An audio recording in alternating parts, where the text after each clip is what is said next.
자유는 공기와 똑같습니다. 공기가 없으면 사람이 질식해서 죽는 것처럼 자유가 없으면 개인도 질식하고 사회도 질식하고 경제도 질식하고 정치도 질식한다. 뭐 이렇게 보면 틀림없겠죠. 자유와 책임은 분리될 수 없는 본질적 속성을 갖고 있습니다. 왜냐하면 자유는 두 가지로 분류가 되는데, 하나는 제한을 받는 자유, 다른 하나는 제한을 받지 않는 무제한 자유.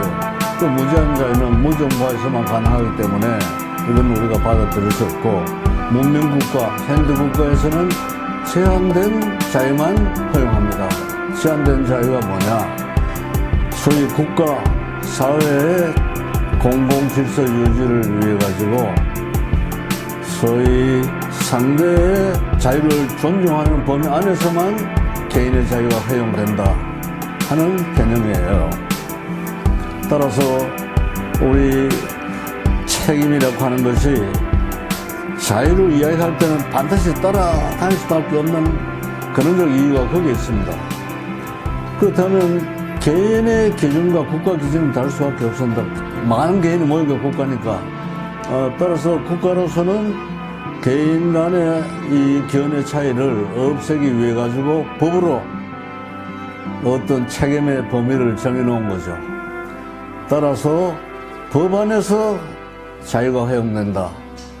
그걸 좀 더 구체적으로 하면 법치 안에서 보호받는 자유. 따라서 이게 제한된 자유죠. 이것이 우리 현대 국가에서 채택하는 기본 입장입니다. 다시 얘기하면 상대방의 자유를 존중할 수 있을 때만이 나의 자유도 존중받을 수 있다. 그걸 법으로 보장하는 것이 자유주의 체제에서의 법치 원리다. 이렇게 이해하시면 됩니다. 근데 우리는 당연하고 자유는 그런 것이다 생각하지만은 지난 5년 현 좌파 정권이 들어와서 어떻게 됐습니까? 개인의 자유, 시장의 자유, 기타 사회, 경제면에서 많은 자유의 소위 제한을 받아왔습니다. 극단적으로 하면 경제 자유에서는 개인과 기업이 질식할 상태까지 국가의 간섭과 규제가 심해졌다. 이 말은 경제적 자유가 그만큼 억압받았다는 걸 의미하는 거예요. 따라서 우리가 이게 정권이 끝나서 새로운 정권이 들어오는 이 시점에 그 점을 우리가 절대 망각해서는 안 됩니다.